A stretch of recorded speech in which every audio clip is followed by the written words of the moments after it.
Hello বন্ধুরা, আসসালামু আলাইকুম। কেমন আছেন আপনারা সবাই?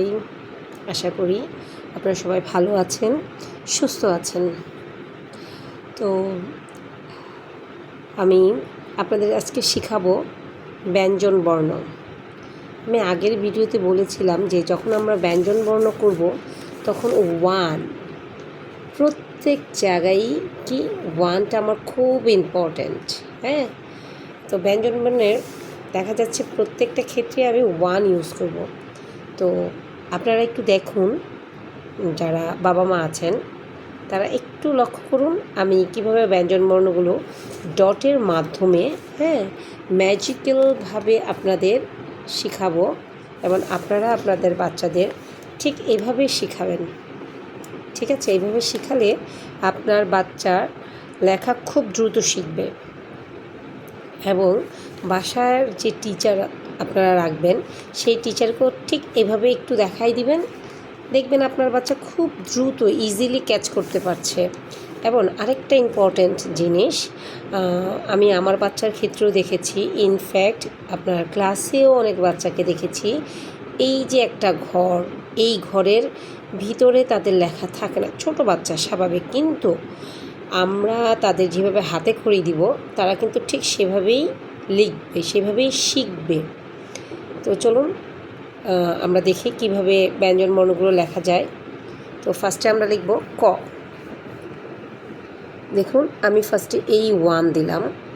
হ্যাঁ, এই উপর থেকে না, ঠিক আছে, বা এইখান থেকে না, একটু নিচে থেকে আপনারা চেষ্টা করবেন।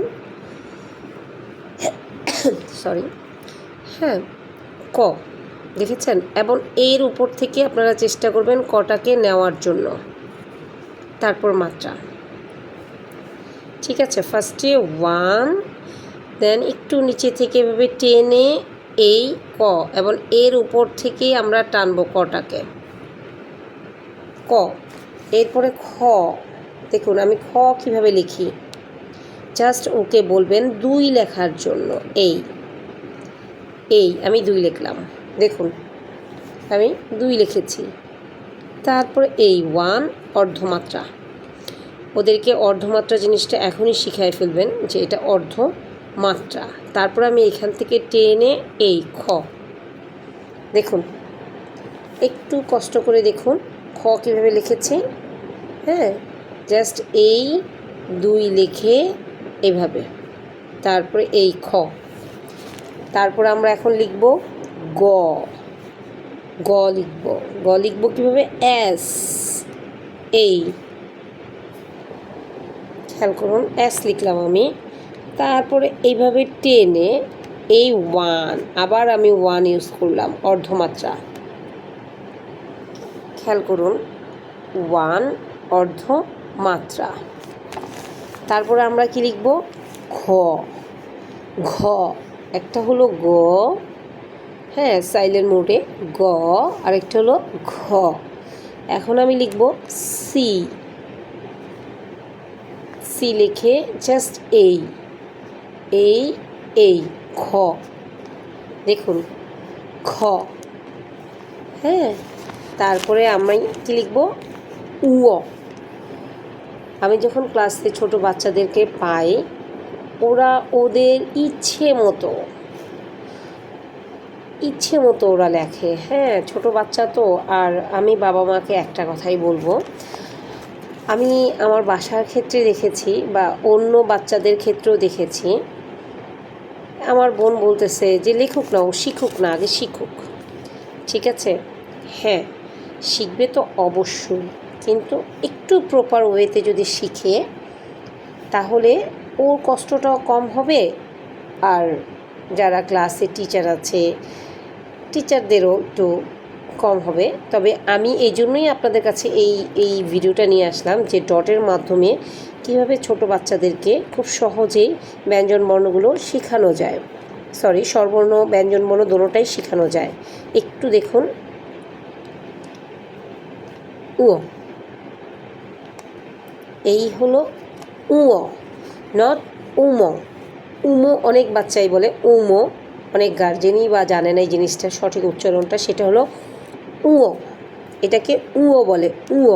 দেখুন এই, আপনার বাচ্চাকে জাস্ট এতটুক থেকে এই উ, খুব সহজে ইজিলি সে শিখে যাবে। এখন আমরা লিখব চ, খেয়াল করুন চ, চটা কীভাবে, ওয়ান, দেখুন ওয়ান দিয়ে জাস্ট এই এখানে এসে এই চ, চ, খেয়াল করুন চ, ঠিক ছটাও আমি ঠিক এভাবেই লিখব, ছোট্ট একটা ওয়ান, তার মাঝখানে ছোট্ট একটি চ লিখব। ঠিক আছে, মাত্রা দিয়ে দিলাম। হ্যাঁ, অনেক অনেক বাচ্চা দেখি এইখান থেকে লেখে, না এইখান থেকে না, চটা হবে মূলত এই কোণা থেকে এসে এই হবে ছ, দেখুন এই চ, তারপরে এইখান থেকে এইভাবে টানতে হবে এই জায়গাটা থেকে। হ্যাঁ, অনেকে এই জায়গা থেকে দেখে, না এই জায়গা থেকে না, মূলত ছটা হবে এইখান থেকে। হ্যাঁ, ছ। এখন আমরা লিখব বর্গীয় জ। ঠিক আছে, অনেক বাচ্চাকে আমি দেখেছি বর্গীয় জটা, দেখুন এইভাবে সোজা সোজা ওরা লেখে, সোজা এই তারপরে এইখান থেকে দেয়। হ্যাঁ, আমি এই জিনিসটা দেখলাম যে এই জায়গা থেকে বর্গীয় জটা লেখে। হ্যাঁ, আর বর্গীয় জয়ের মূলত উচ্চারণ হবে বর্গীয় ঝ, বর্গীয়। তো দেখুন, এটা অনেকে বলে বর্গীয় জ বলে, না বর্গীয় জ হবে না, এটাকে বলে বর্গীয় জ, একটু হালকা বাঁকা। খেয়াল করুন, আমি কিন্তু একটু বাঁকা করেছি জিনিসটা। তারপরে এই আপনার বাচ্চাকে যখন শিখাবেন ঠিক এই মুডে যদি শিখান, তাহলে আপনার বাচ্চা খুব সহজেই জিনিসটা কি শিখে যাবে। খেয়াল করুন, এই জিনিসটা এখান থেকে হবে। হ্যাঁ, এই মাঝখান থেকে না, আমি বারবার বলছি মাঝখান থেকে না, এই বর্গীয় জ।